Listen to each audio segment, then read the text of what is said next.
Just an innocent looking iPhone 7, right? Wrong. Double tap to turn on the glowing Apple logo. Press on it to cycle through modes. Pretty damn cool what you can do with this thing. And just have a glowing logo in the end if you want it. If you want to turn it off, double tap. It is a bit sad actually. Apple is shying away from one of their most iconic features in the past, the glowing Apple logo. But that can live on today in our iPhones. Guys, I wanted to show you a brand new guide on how to get a glowing Apple logo on your iPhone 7 or 7 Plus. Now this tutorial will focus mainly on the iPhone 7. I'll have a separate one up for the 7 Plus soon, but just wanted to go ahead and show you how you guys can do it on the cheap. The process I'm going to show you today doesn't require that you need any soldering skill or any OEM LEDs from a broken iPhone display or any thin insulated wire or anything like that. It's a very, very simple process. I'm actually going to be running through it for the very first time today on my iPhone 7 here just to show you guys, you know, even I who have never disassembled an iPhone 7 can do it. So let me show you what I'm talking about. This is the brand new China version iPhone 7 glowing LED kit. This is what we get. If you guys remember, I pretty much showed you guys a very similar video to this, but it required an insane amount of skill. I mean, even I couldn't do something like that. Micro soldering these little tiny LEDs together, that's just ridiculously difficult. Now this solution, you know, bypasses all of that with a easy, ready to go kit. And here they are. So 7 Plus, 7 logo, colorful breathing, the nighttime, personality, advocated. All right, so they come in multiple color versions too, but I did get a couple, one with just a flat color, white. So this is what it looks like right here. It's a lot different than the earlier ones we've seen in the past. It's a lot tidier and the way it works is actually different too. So I'm going to pull it out here. Essentially, it's a pad with an LED on the back here, or a couple that we're just going to place on top of a plastic piece here. So this one comes with an adhesive inside, so it should be able to keep your water resistance. And we're going to talk about that too. This will not ruin your water resistance if it does it correctly, because I know, you know, the iPhone 7's one of its biggest features for me is the fact that it can take splashes and stuff like that. So I'll take care of you guys in that case. But basically this is it. You've got some controllers here, and the way this works is it attaches to your battery connection. Before in the past we attached it to the display connection, which is a no-no. I mean, it's not very good in terms of durability and just overall reliability. So this is going to be much better. I'm excited to actually try it out and see how the results will be. We're ready to go. So let's start disassembly here on my iPhone 7. Now warning, this you know, it's a little harsh. You do have to take your iPhone apart. It does require you to pay very close attention to these small details, but altogether, you know, compared to other things I've done on this channel, this is a piece of cake. All we got to do is remove the battery, so that's it. Now there are a couple of things I would recommend for this to make your life easier. Obviously a good tool set. I've got an iFixit one, but you know, you can even do it with the kit that it comes with if you order the little tiny tools. But this right here, battery stickers, OEM for your device, they're a few dollars on eBay. The actual waterproof seal so you can reinstall it and keep your water resistance, and a mat for your device to see where to place the screws just to keep track of them. It helps a lot. This is for the 6, but you know, I don't have one for the 7, but this is a piece of cake. We don't have to remove much actually, just take the display off and remove the battery, and that's it. All right, so setting that aside, let's get to work here. So this is actually the iPhone from my flashlight video. I just wanted to do this on an iPhone that you know, I can spare to kill if anything happens, but I'm pretty confident in my ability to do this. It still works. We can get a nice result from it. Instead of throwing this thing away, I'll show you guys a cool tutorial with it. Anyways, first things first, you unscrew the 2 pentalobe screws on the bottom of the device. And it's a little tricky to get the display up. I'm going to talk about that in a second because it doesn't open up to the top anymore on the 7. It opens up to the side. So you want to be very careful opening this thing up. You don't want to tear those cables. Don't mind the battle scar of this iPhone, although it is pretty bad. So it does help to heat the phone with a hairdryer or a heat gun if you do have it, just because the seal is sticky and it'll, you know, keep this difficult raising the display. But you know, essentially just like any other iPhone display, pull up, and it could take some pressure actually. Get a sponger tool in there and separate it all. And I got it. Guys, this is actually pretty difficult, so I would recommend heating up the border with a hairdryer, but it does help to go in from the side, not the very bottom. It's going to be very difficult to save the adhesive around the display, so definitely buy a replacement. You know, Trung in the original tutorial video was able to save it. I'm not that good. So just go around gently around the whole side of the phone, peel away the adhesive here, just like that, and the phone display begins to separate. Again, remember, we're opening to the sides, so be very, very gentle in how you're doing this. You don't want to crack your display. And I just cracked it, so clumsy me. Thing is, it already had a hairline crack on that side, and I believe on this side over here, so I think it was inevitable. But basically pull it out and over. So as you can see, there's these two little clamps here. You got to pull the display down and over. So yeah, don't take my example, guys. That was very, very bad. I'm sorry.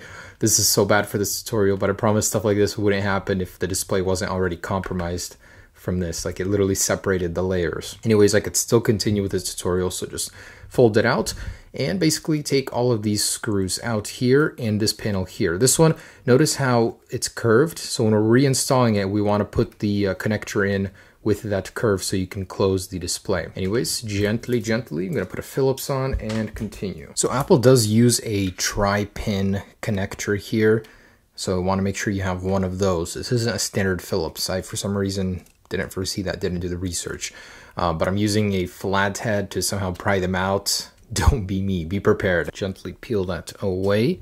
And you want to, before unplugging all of these, go ahead and remove this little plate right here. It's held on by two Phillips. So this one doesn't use those little tries. Again, make sure to note the position of these screws as they may vary in size. Metal shielding off. All right, just like that. And these down here. So you've got a few, that one and that one. Cool, so the displays are now separated. You might have that glue sticking it together in some areas. Go ahead and just take that off. So basically very, very gently pry these off. The little stickers holding the battery. All right, I got it. And so gently wiggle it, pull it up and outwards, not like straight. And if you're lucky, it starts coming out on its own, which I never am. My goodness. Looks like the credit card method is back in business. Unplug the battery though before you do anything like that. Oh, this one is, I think, a little bit better. There we go. All right, so I got one side at least. Gently wedge it in there, take your time, and I managed to get it. Pretty cleanly too, I might add. So remove the remainder of the adhesive from the battery, as we will be reinstalling new ones. But guys, there it is. The difficult stuff is done. So all we have left to do is take this Apple logo out, replace it, put the connector in there, and it should be good to go. All right, and to remove it, take a very, very thin flathead, and you can basically just wedge it underneath there. It's a very, very strong adhesive actually because of the water resistance. So it might take some time. Heating it would help. Go around and try not to deform it too much. I clearly am not taking my time here. All right, and there you have it. So your Apple logo, just like that. There is a very, very thin film on top of the Apple logo, so make sure to remove that and the little stem part up there before installing. And this is the part where you take your new Apple logo and we're going to position it so it fits right in there. So once you've got it in there, just go ahead and press down as there is that adhesive holding it. Now, if you want to ensure a 100% waterproofing solution, I would recommend some of this tape from 3M. It is waterproof, and just apply a single layer over it here, and it'll be just as good. So you'll have double layer protection. What I like about this is that it's a very, very clean white, and it's completely flush with the top of your phone. So no difference, it will feel completely OEM. So that's a good sign so far. Let's go ahead and install the light up module to see how this thing does. So I got it to work already.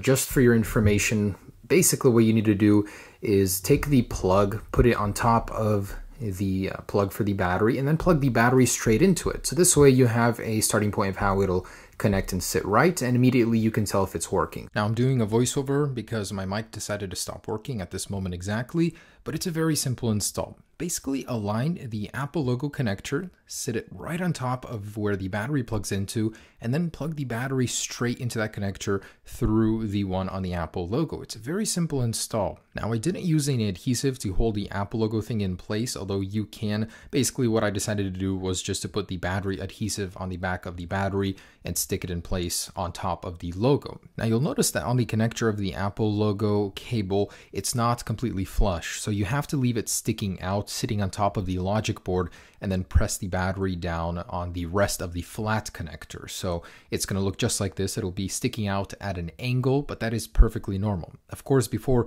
setting the battery down with adhesive, make sure it is working, and then you can go ahead and press it firmly into place, and that way there's no play in the Apple logo. It'll look just like this when it's finished. It's a very easy way to plug it in. I like it a lot more than the standard one on the last 6S version where you had to plug it into the display. Anyways, with the battery, go ahead and stick the remainder of that onto the battery. It's not very clean here, but it does the job. So overall, a much cleaner install versus the last version. And don't forget about the water resistance seal. So on the 7 and 7 Plus, buy one of these. It'll ensure that the water resistance goes nowhere and you still have it. Just go ahead and place it on top, press down into it, and then remove it, and you'll have that brand new seal. All right, so let's take a look at that final result. So this isn't reliant on the screen like any other versions that I have used, so it won't activate unless you want it to. That means you can turn it off at any time. That's kind of cool. Not something this one has. So although this one is nice and bright, it's much more even looking. This one can be turned off whenever. Plus it has cool strobe modes, and it's touch activated. Anyways, so tap to sort through the modes. Of course, the one I would be using is the standard iPhone one, just glowing like that. So let's take a look at the differences here. This one is much, much brighter. That may be a good or bad thing, depending on what you like out of your Apple logo. Although this one does still look good. For $15, it's hard to complain. Now, the cool thing about this one is you can adjust the brightness of the logo. So it's about the same brightness at about 1/3, or about 40% right there. So both look good. This one has a whole bunch of cool modes with it. If you wanted to signal for help, got lost in a jungle, you can do that here. Fade in, fade out is kind of cool as well. My camera doesn't show it very well.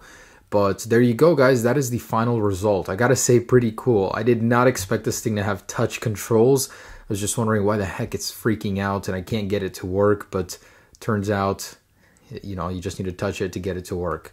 Double tap to go on and off. But guys, that is super, super cool. So there it is. Would I recommend it? I mean, if the functions I described are something you could live with, definitely.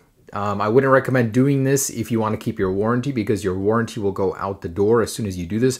But as the iPhone 7 approaches 1 year of age in September, I see a lot of people probably would want to do this more and more then. But for now, I mean, it is pretty cool just to see how it works and everything. But yeah, I would still recommend this one over that, and that's to get it installed by Trung. If you guys want to know how to do this, down below in the description there will be a link if you haven't seen it already. But there it is, the glowing Apple logo for the iPhone 7. I'll have the 7 Plus version soon with an even cooler one that I'll share with you guys in just a little bit here as soon as I receive it. Anyways, guys, thanks for watching. Hope you enjoyed it. Good luck if you do attempt to try this on your very own device. Peace.